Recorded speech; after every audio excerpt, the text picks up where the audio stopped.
은혜 받으신 하나님 말씀은 룻기 4장 11절 12절 말씀입니다.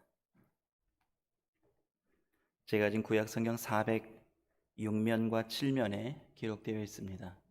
구약 성경 룻기 4장 11절과 12절 말씀을 우리 함께 한 목소리로 읽도록 하겠습니다. 함께 읽겠습니다. 성문에 있는 모든 백성과 장로들이 가로되 우리가 증인이 되노니 여호와께서 네 집에 들어가는 여인으로 이스라엘 집을 세운 라헬, 레아 두 사람과 같게 하시고 너로 에브라스에서 유력하고 베들레헴에서 유명케 하시기를 원하며 여호와께서 이 소년 여자로 네게 후사를 주사 내 집으로 다말이 유다에게 낳아준 베레스의 집과 같게 하시기를 원하노라. 아멘. 룻기가 짧습니다.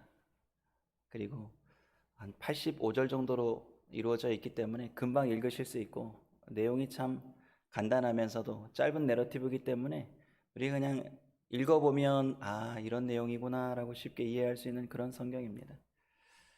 그렇기 때문에 우리가 이렇게 성경을 읽으면서 너무 쉬울 때는 또 이렇게 그냥 지나가는 경우가 많습니다.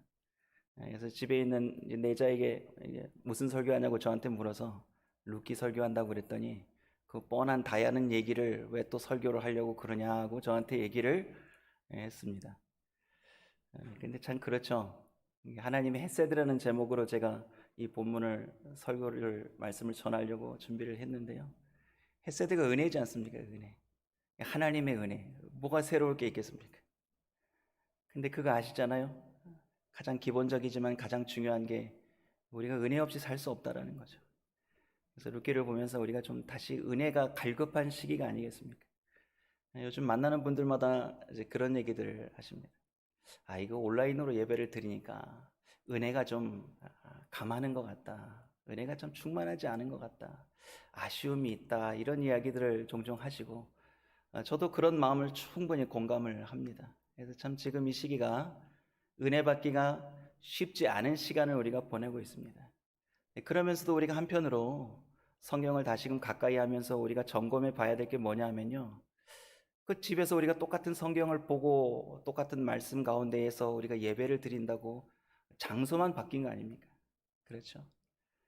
그런데 우리가 지금 은혜를 충만하게 내가 원하는 만큼 만족을 못하고 있다는 걸 느낄 때는 이제 뭔가 우리가 예배 가운데에서 느꼈던 말씀과 기도와 찬양을 내가 다 할 수 있음에도 불구하고 이 부수적인 외부적인 요소들, 또 우리의 감정이나 또 분위기에 휩쓸리는 예배의 감동들, 이런 거에 우리가 많이 익숙하게 노출되어 있었다라는 거죠.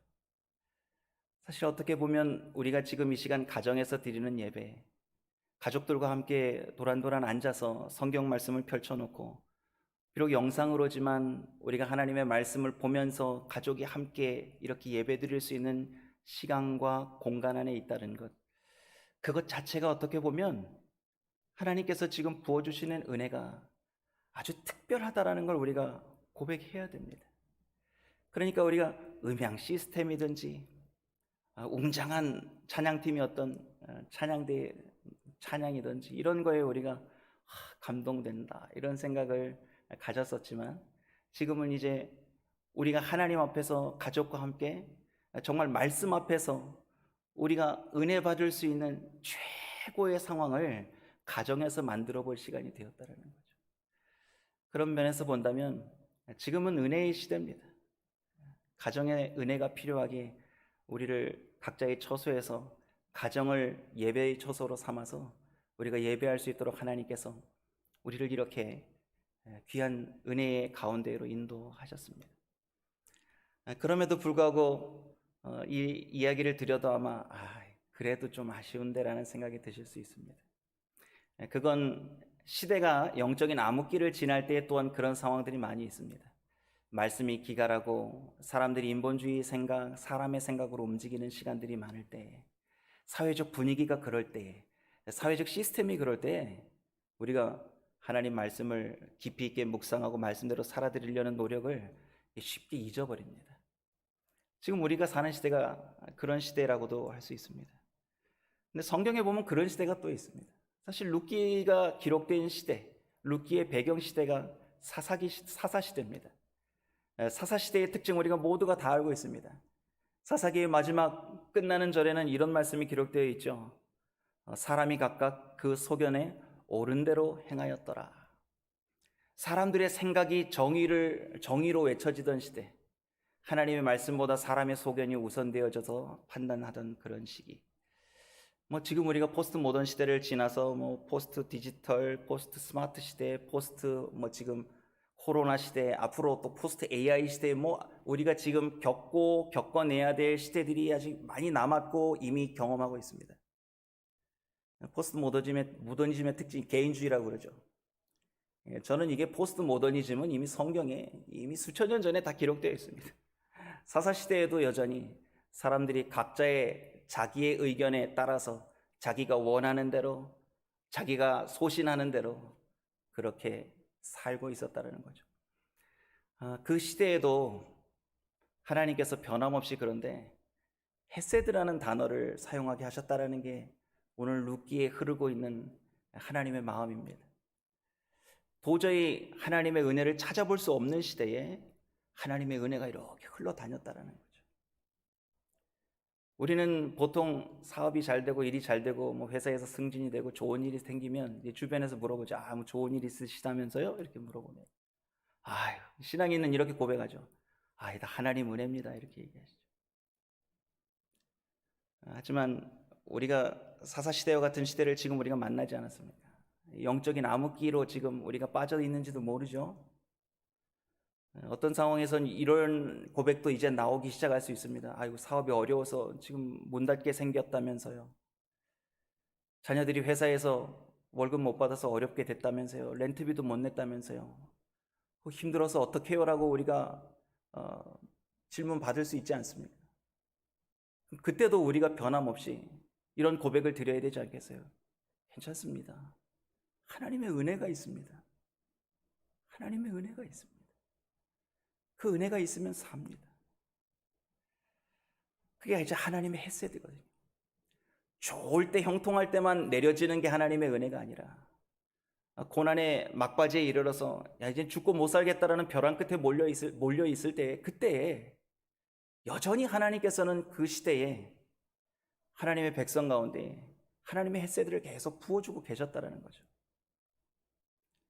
그 헤세드를 붙잡은 사람들의 이야기로 이제 룻기는 흘러갑니다. 오늘 본문 1장 1절을 한번 보면서 우리가 사사시대에 접어들었던 이 룻기의 배경을 좀 한번 보고 등장인물들을 우리가 좀 보도록 하겠습니다. 룻기 1장 1절과 2절을 한번 보겠습니다. 룻기 1장 2절을 함께 한번 읽어보겠습니다. 사사들의 치리하던 때에 그 땅에 흉년이 드니라. 유다 베들레헴의 한 사람이 그 아내와 두 아들을 데리고 모압 지방에 가서 우거하였는데 그 사람의 이름은 엘리멜렉이요 그 아내의 이름은 나오미요 그 두 아들의 이름은 말론과 기런이니 유다 베들레헴 에브라 사람들이더라. 그들이 모압 지방에 들어가서 거기 유하더니. 시대적인 배경은 사사기 시대의 배경을 가지고 있습니다. 그 배경을 제가 설명드렸습니다. 그 배경 가운데 베들레헴에 살던 한 가족이 모압 땅으로 내려간 거죠. 낯선 이방인의 땅으로 이민을 갔습니다. 그 가족들을 이렇게 소개하고 있습니다. 가장이 엘리멜렉이고 그에게는 두 아들이 있고 아내가 있었습니다. 그 등장하는 인물들을 우리가 이름만 봐도 앞으로 룻기가 어떻게 전개될지 짐작할 수 있는데 엘리멜렉이라는 이름의 뜻이 뭘까요? 엘리. 우리가 예수님이 십자가에서 운명하실 때 마지막으로 외치셨던 그 말씀을 우리가 기억합니다. 엘리 엘리 라마 사박다니. 엘리가 무슨 말로 번역되어 있죠? 나의 하나님, 나의 하나님. 멜렉이라는 말은 왕이라는 말입니다. 히브리어로. 그러면 엘리멜렉 그러면 무슨 말인가요? 나의 하나님은 왕이십니다. 이런 표현 아닙니까? 나의 하나님은 왕이십니다 라는 사람이 베들레헴을 떠나서 흉년을 피해서 모압 땅에 내려간 겁니다. 가족들을 다 데리고요. 두 아들의 이름이 성경에 오늘 기록되어야 되는데 우리가 읽었습니다. 말론과 기런입니다. 이 질병과 파괴라는 말의 뜻이 담겨있는 이름입니다. 그의 아내의 이름이 등장했습니다. 엘리멜렉의 아내는 나옴입니다. 여러분 아시다시피 나옴이라는 이름 달콤함, 기쁨 이런 뜻입니다. 그래서 나오미가 집안이 몰락하고 나서 고향 땅에서 자기를 나오미라 부르지 말고 뭐라고 불러달라고 합니까? 마라라 불러주시오라고 말하죠. 마라는 우리가 다 아시지 않습니까? 쓰다, 괴롭다, 이런 의미를 가지고 있습니다. 그러니까 벌써 1장 1절과 1장 2절을 우리가 읽고 나면 룻기의 전반적인 흐름이 어느 방향으로 갈지를 우리가 조금 짐작해 볼 수 있습니다. 그래서 룻기를 읽을 때에는 하나님께서 뭔가 이 룻기를 통해서 주시고자 하시는 메시지가 있구나라는 걸 먼저 우리가 좀 마음에 가지고 읽으셔야 됩니다. 쉽게 이제 룻기를 읽다가 무슨 나오미와 룻의 이야기를 보면서 고부간의 갈등에 적용을 한다든지, 또 나중에 룻이 보아스를 만나서 인생이 바뀌지 않습니까? 한 여자가 하나님을 잘 믿고 시어머니 잘 공교했더니, 잘 섬겼더니 인생이 바뀌었다더라, 뭐 이런 인생 역전에 초점을 맞추면 우리가 성경을 너무 우리의 수준으로 보는 거고요. 이렇게 1장 1절 배경과 시대와 인물들의 이름까지 특징을 지어서 이렇게 성경이 시작되었을 때는 의도가 있다는 걸 좀 아셨으면 좋겠습니다. 우리가 책을 봐도 무슨 책을 보든지 그래서 저자의 의도라는 게 있습니다. 맞죠? 저자가 그 책을 쓸 때는 이 독자들이 이 책을 읽고 어떤 의도를, 내 필자의 의도를 좀 발견했으면 좋겠다라는 생각을 담아냅니다. 룻기가 그렇습니다. 하나님의 숨겨놓은 의도가 있습니다. 그건 바로 룻기 전반에 흐르고 있는 하나님의 은혜입니다. 그런데 놀라운 게 뭔지 아십니까? 룻기에는 하나님께서 나타나셔서 말씀하시거나 누군가에게 지명해서 그를 만나주시는 그런 역사는 없습니다. 보이시지는 않지만 계속해서 인생들을 다스리고 배후에서 상황들을 움직여 가시는 그 하나님이 바로 헤세드의 은혜, 그것으로 계속해서 역사를 주관하고 계시다라는 걸 룻기를 통해서 하나님이 보여주고 싶어 하신다는 걸 우리가 알 수 있습니다. 사실 헤세드라는 단어가 룻기에 3번밖에 등장하지 않습니다. 그리고 이들의 대화 가운데에서 나옵니다. 그 첫 번째 헤세드의 고백이 어디에서 등장하냐면 룻기 1장 8절에서 나오미의 입에서 고백되어집니다. 우리 룻기 1장 8절 말씀을 다 같이 한번 읽어보겠습니다. 함께요. 나오미가 두 자부에게 이르되 너희는 각각 어미의 집으로 돌아가라. 너희가 죽은 자와 나를 선대한 것 같이 여호와께서 너희를 선대하시기를 원하며. 선대하다라는 단어가 이게 원문에는 헤세드라는 표현으로 되어 있습니다. 여러분 어떠세요? 사사시대의 영적인 암흑기에 흉년이 들어서 먹고 살 길도 막막해진 상황에서 살 길을 찾아서 고향 베들레헴을 떠나서 모압에 내려갔는데 그 다음 상황이 어떻게 진행되죠? 그 가정을 비롯해서 두 아들 남자들이 다 죽어버립니다. 성경에 뭐 어떻게 죽였는지 그 이유는 알 수가 없습니다. 그러나 남자들이 다 죽고 나자 이제 3명의 과부만 남았습니다. 며느리들이, 젊은 며느리들을 보면서 나오미 시어머니가 얼마나 안타까웠는지 친정으로 가라고 그들을 돌려보내면서 고백한 구절이 8절입니다. 그럼 가세가 기울다 못해 가문이 망했습니다.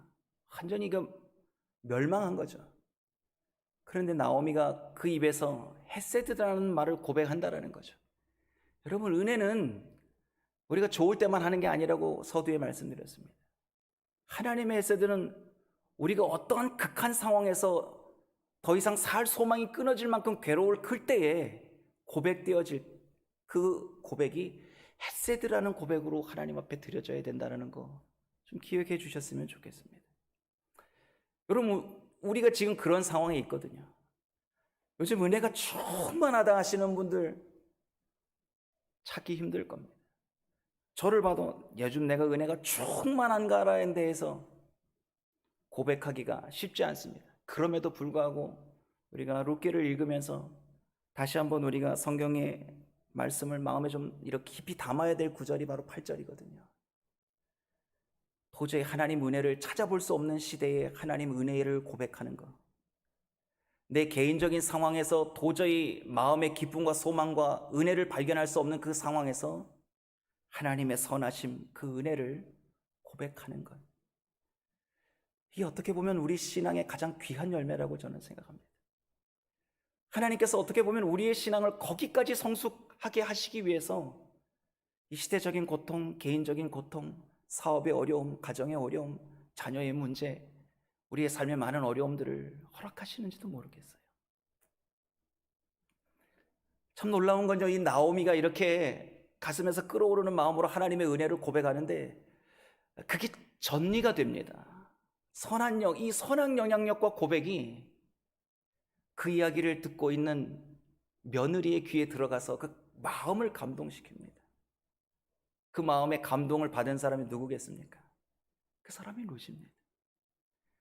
룻의 고백을 우리가 다 합니다. 1장 16절을 보면 룻이 시어머니의 하나님 나의 하나님이라고 고백하는 장면이 나오는데요. 우리 룻기 1장 16절 같이 한번 읽어보겠습니다. 룻이 가로되 나로 어머니를 떠나며 어머니를 따르지 말고 돌아가라 강권하지 마옵소서. 어머니께서 가시는 곳에 나도 가고 어머니께서 유숙하시는 곳에서 나도 유숙하겠나이다. 어머니의 백성이 나의 백성이 되고 어머니의 하나님이 나의 하나님이 되시리니. 참 귀한 고백이죠. 여러분, 이 본문을 보면서 어떠세요? 여러분, 지금 어려운 상황 속에서 도무지 하나님의 은혜를 고백하기 참 힘든 상황에서 이 모든 일이 하나님의 은혜입니다라는 이 고백을 통해서 나오미의 주변에 한 사람이 변화하고 있다는 거 우리가 성경을 보면서 발견할 수 있습니다. 하나님의 은혜를 도저히 바라볼 수 없고 구할 수도 없을 만큼 괴로운 상황에서 하나님의 은혜를 계속해서 바라보고 그 은혜를 입술로 고백했어요. 그랬더니 하나님께서 그 은혜를 주변으로 이렇게 확산시키시는 거죠.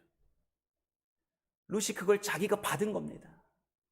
도대체 시어머니가 믿는 하나님이 어떤 하나님이시길래 이렇게 힘들고 어렵고 극한의 고난의 상황 속에서 우리 어머니는 하나님의 선하신 그 헤세드의 은혜를 찬양하는가? 하나님의 은혜가 무엇이기에 우리에게 하나님의 헤세드를 전하고 있는가? 룻이 감동한 겁니다. 그 감동이 되어서 진심으로 고백한 겁니다. 진심으로. 어머니의 백성이 나의 백성, 어머니의 하나님 나의 하나님. 놀라운 고백이죠. 여러분, 우리가 지금 하나님의 은혜를 이렇게 주변에 전해야 될지 않아야 될까 하는 생각이 좀 듭니다. 여러분 어떠세요? 지금 소망이 없는 것처럼 세상이 이렇게 암울한데 세상에 비치고 세상의 소금으로 우리가 세상에 소망이 되어야 될 것이 교회 아닙니까? 교회가 무엇입니까? 저와 여러분 아닙니까? 저와 여러분이 세상의 소망이 되어야 하는데 오늘 하나님의 헤세드를 바라보고 하나님의 헤세드를 전하면서 하나님의 감동을 세상 가운데서 드러냈으면 좋겠다라는 생각이 오늘 이 말씀을 통해서 깨달아졌습니다. 우리가 룻기를 통해서 또 발견하는 하나님의 헤세드를 이제 다음 장면에서 또 찾아볼 수 있는데요. 우리가 룻기를 이렇게 보면서 제가 그런 걸 깨달았습니다. 아니, 하나님이 나타나시지도 않는데 룻기의 주제가 헤세드라는 걸 많은 신학자들이 책으로 써놓은 걸 보면서 계속 읽고 또 읽고 또 읽고 그 의문이죠. 뭐 에스라 느헤미야도 그렇고요. 성경에 어떤 성경에는 에스더 같은 경우에는 하나님의 임재나 말씀 직접 나타나시는 그런 장면들이 전혀 없거든요. 그런데 그게 성경이 되었고 하나님의 메시지가 되었다라는 거죠. 룻기에서도 하나님께서 룻에게 나타나시지 않습니다. 그렇다고 룻이 또 시어머니 모시면서 힘들다고 또 나오미가 며느리 불쌍하다고 막 금식하면서 기도하고 주여 기적을 주옵소서 이러고 뭔가 기적을 바라지도 않았습니다. 성경을 찬찬히 보니까요, 룻이라는 한 여인이 어떻게 살았나 이렇게 보니까 정말 그냥 열심히 살았더라고요. 뭐가 없어요. 그냥 자기에게 주어진 그 삶의 자리, 그냥 하루하루 자기 일상생활을 그냥 열심히 삽니다. 어머니를 따라서 베들레헴에 올라갑니다. 그 베들레헴에 따라 올라가는데 마침 그때가 추수할 때라고 성경의 1장 마지막 절이 기록하고 있습니다. 그러니까 하나님께서 언제 가라 이렇게 말씀하시지 않았거든요. 근데 가보니까 그때가 보리 추수하던 때였던 겁니다. 근데 거기에 가서 먹고 살아야 되니까 룻이 시어머니를 공개하기 위해서, 모시기 위해서 그 고아와 과부들이, 가난한 자들이 먹고 살기 위해서 하나님께서 율법으로 주셨죠. 신명기 법전에서 가난한 자들을 위해서 귀퉁이나 이런 데 이삭 떨어진 거 줍지 말라고 그러셨습니다. 그때 나아가서 추수하는 사람들 뒤를 따라가면서 그 이삭을 주워다가 이제 먹고 살아야 되지 않습니까? 그 먹고 살기 위해서는 룻이 나갔더라고요. 근데 룻이 나가서 이삭을 열심히 주웠습니다. 그 이삭을 열심히 주웠는데 그 열심히 줍고 가다 보니까 어디에 이르러나요? 보아스라는 사람의 밭에 이릅니다. 성경에는 우연히 이르렀다고 그럽니다. 그러니까 어떻게 보면 그냥 시간의 흐름에 따라서 나오미와 룻은 고향 땅에 가서 살기 위해 성실하게 그날 하루하루 움직인 겁니다. 그런데 놀라운 건 하나님께서 나타나시지 않으시면서도 계속해서 이 과부 둘을 배후에서 돌보고 계셨다라는 거죠. 보이지 않고 나타나지 않으셨지만 계속해서 룻에게 은혜를 베풀고 계셨습니다. 룻기 2장 3절 말씀을 한번 보겠습니다. 룻기 2장 3절입니다. 같이 한번 읽어보겠습니다. 룻이 가서 베는 자를 따라 밭에서 이삭을 줍는데 우연히 엘리멜렉의 친족 보아스에게 속한 밭에 이르렀더라. 자기도 모르게 이삭을 줍다 보니까 보아스의 밭에 간 거죠. 간 것까지도 하나님께서 은혜를 주셨는데 거기서 줍고 그냥 나오면 안 되잖아요. 그 룻이라는 한 인물이 사람들의 눈에 들어야 되고 특별히 누구의 눈에 들어와야 됩니까? 보아스라는 사람의 눈에 들어가야 됩니다. 그런데 보아스가 보고 나서 묻습니다. 그 사환에게 저 여인이 누구냐라고 묻습니다. 그때 보아스의 사환이 보아스에게 룻의 그 일상을 이야기합니다. 룻기 2장 7절 말씀에 기록되어 있는데요. 룻기 2장 7절 말씀을 같이 한번 읽어보겠습니다. 그의 말이 사환의 말입니다. 나로 베는 자를 따라 단 사이에서 이삭을 줍게 하소서 하였고 룻이 이렇게 했다는 거죠. 아침부터 와서는 잠시 집에서 쉰 것 외에 지금까지 계속하는 중이니이다. 참 성실하죠. 이런 것도 참 은혜가 됩니다. 보아스의 눈에 들게 하시니 하나님의 은혜가 그냥 이루어진 게 아니라는 거죠. 자기의 주어지는 그 하루의 삶을 참 열심히 산 것 같아요. 눈에 들었으니까 이제 마음 접고 응답 받았으니까 가면 되나요? 아니요. 하루 종일 해가 맞도록 그 일을 성실하게 계속합니다. 언제까지요? 저녁 때까지 계속합니다. 2장 17절에 룻의 하루 일과가 이렇게 마감되고 있는데요. 우리 2장 17절 말씀 같이 한번 읽어보겠습니다. 룻이 밭에서 저녁까지 줍고 그 주운 것을 떠니 보리가 한 에바쯤 되는지라. 하루 종일 보리 이삭 주운 겁니다. 그래서 집에 가서 모아서 시어머니랑 앉아가지고 그 보리 이삭 훑었겠죠. 훑어보니까 한 에바나 됐습니다. 한 에바면 한 23리터 정도 됩니다. 23리터면 보리를 한 가마나 주신 거예요.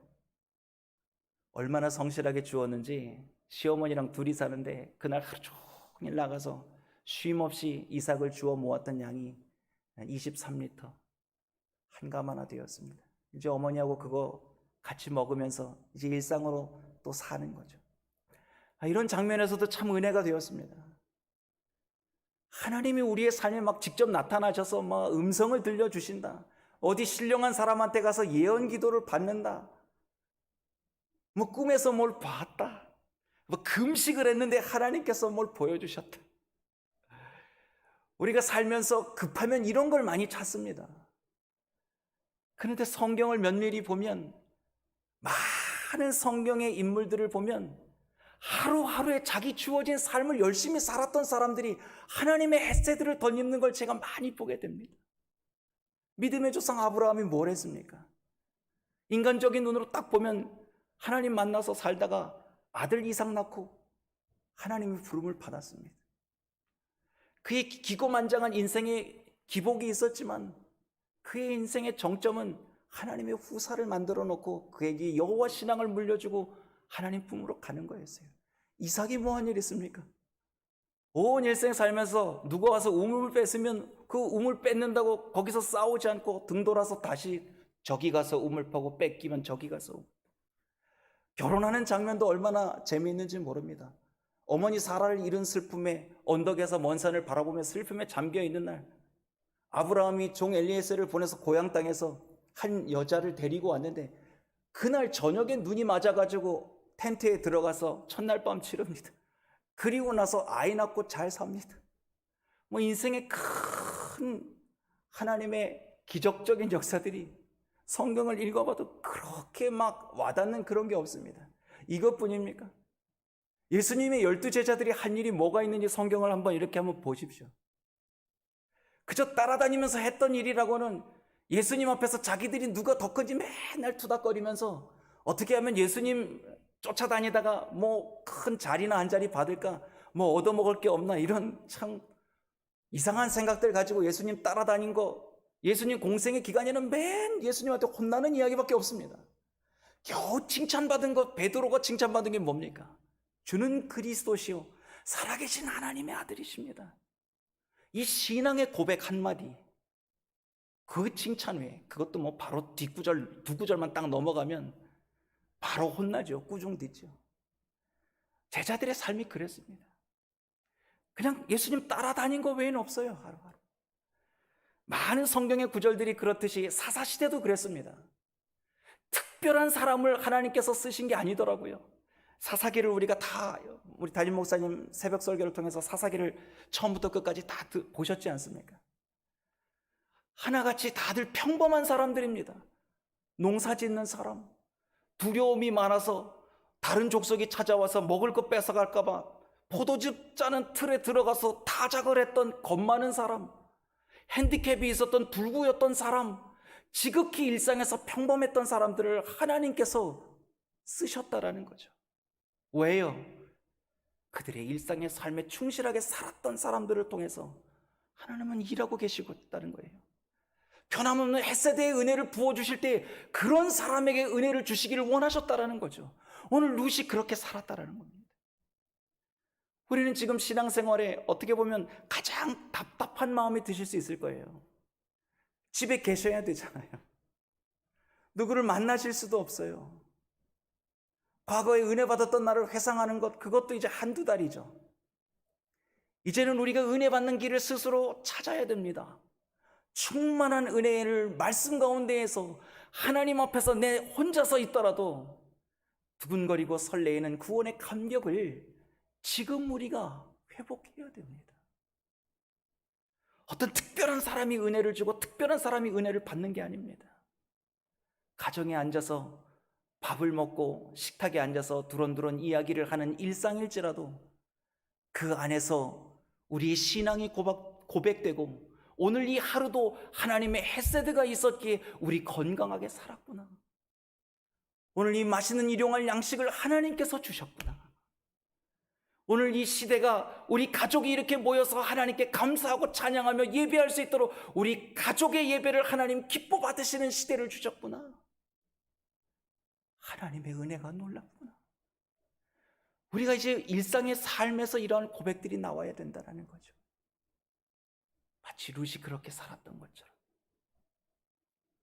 하나님의 헤세드가 룻이 이런 일상의 삶을 열심히 땀 흘리며 살 때에 그 룻의 삶을 주변에 있는 사람들이 보게 하시는 거죠. 그래서 보아스도 온 성의 유다 백성들이 네 이야기를 다 한다. 룻에게 그렇게 고백합니다.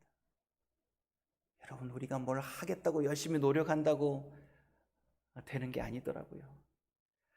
하루하루를 성실하게 잘 살면 하나님께서 우리를 은혜 가운데에서 사람들에게 알게 하시더라고요. 그래서 우리가 이름도 없이 빛도 없이 하나님 앞에 살아드리고 헌신하고 봉사하는 겁니다. 왜요? 하나님의 헤세드에 붙잡힌 사람은 하나님께서 알게 하십니다. 그 하나님의 헤세드가 룻을 어떻게 세워주십니까? 룻을 어느 자리까지 존귀하게 만들어 주십니까? 오늘 그 하나님께서 그 유대 땅의 장로들의 입에서 그 한 여인을 칭송하게 만듭니다. 오늘 그 본문을 우리가 읽었습니다. 룻기 4장 11절 12절 말씀을 함께 읽겠습니다. 같이요. 성문에 있는 모든 백성과 장로들이 가로되 우리가 증인이 되노니 여호와께서 내 집에 들어가는 여인으로 이스라엘 집을 세운 라헬, 레아 두 사람과 같게 하시고 너로 에브라스에서 유력하고 베들레헴에서 유명케 하시기를 원하며 여호와께서 이 소년 여자로 네게 후사를 주사 내 집으로 다말이 유다에게 낳아준 베레스의 집과 같게 하시기를 원하노라. 할렐루야. 하나님의 헤세드는 이런 거죠. 내게 주어진 삶을 열심히 살아드렸을 때 하나님께서 나를 세워주시는 그러한 삶, 얼마나 복된 인생입니까? 모압 사람들은 룻이 아니라 롯의 후사기 때문에 신명기 법전에 보면 여호와의 총회에 들어갈 수 없는 족속인 거 우리가 알고 있습니다. 롯이 그 딸에게서 얻은 두 족속 모압과 암몬은 마치 하나님께 버림받은 계보와 같습니다. 그러나 하나님의 헤세드가 지금 모압의 한 여인에게 비춰진 것은 이건 정말 전적인 하나님의 은혜입니다. 율법 위에 하나님의 은혜를 부으시는 이 놀라운 역사가 흐르고 흘러 3000여 년이 지난 지금 저와 여러분에게 십자가를 통하여 그 여호와의 은혜가 임했다라는 거죠. 우리가 어떻게 하나님 앞에 설 수 있습니까? 저와 여러분이 어떻게 구원받을 수 있습니까? 우리가 무엇을 했기에 십자가의 은혜가 우리에게까지 임했겠습니까? 그건 하나님의 전적인 헤세드라는 거죠.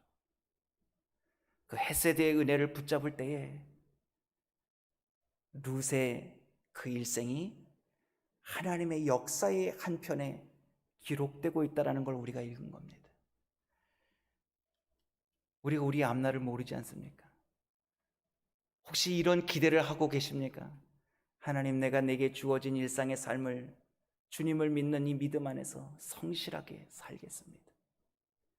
내게 기적적인 역사가 없어도 하나님이 내 귓절에다 대고 나팔소리 같이 음성을 들려주시지 않으셔도, 비록 나의 상황이 조금도 빛 가운데에 소망을 얻을 수 없을 만큼 힘든 상황의 연속일지라도 하나님의 헤세드를 기대하고 살아보겠습니다.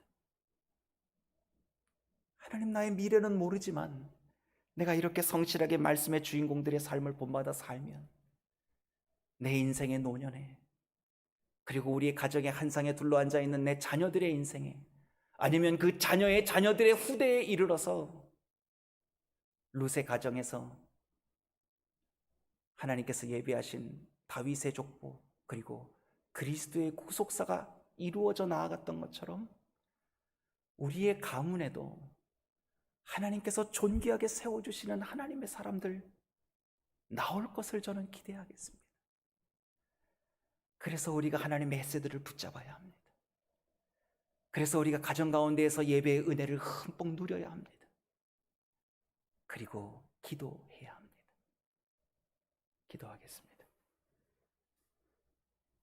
하나님, 모든 상황이 끝난 것처럼 비극의 끝자락에 우리가 서 있는 것 같아도 하나님의 헤세드의 은혜는 여전히 우리의 상황 가운데 함께하고 계심을 믿습니다. 그 헤세드의 은혜를 바라보았던 나오미와 같이, 룻과 같이 저희들 하나님의 헤세드 안에 살기를 원하고, 그 헤세드의 은혜 안에서 우리에게 주어진 삶의 일상과 오늘 하루하루의 일상을 성실하고 거룩하고 열심을 다해 살아드려낼 때에 우리를 통하여 하나님께서 사용하시는 믿음의 가보가 우리의 가정에서 우리의 후사들을 통해 일어나기를 우리 주 예수님의 이름으로 기대하며 기도드리옵나이다. 아멘. 하늘에 계신 우리 아버지여, 이름이 거룩히 여김을 받으시오며 나라에 임하옵시며 뜻이 하늘에서 이룬 것 같이 땅에서도 이루어지이다. 오늘날 우리에게 일용할 양식을 주옵시고 우리가 우리에게 죄 지은 자를 사하여 준 것 같이 우리의 죄를 사하여 주옵시고 우리를 시험에 들게 하지 마옵시고 다만 악에서 구하옵소서. 대개 나라와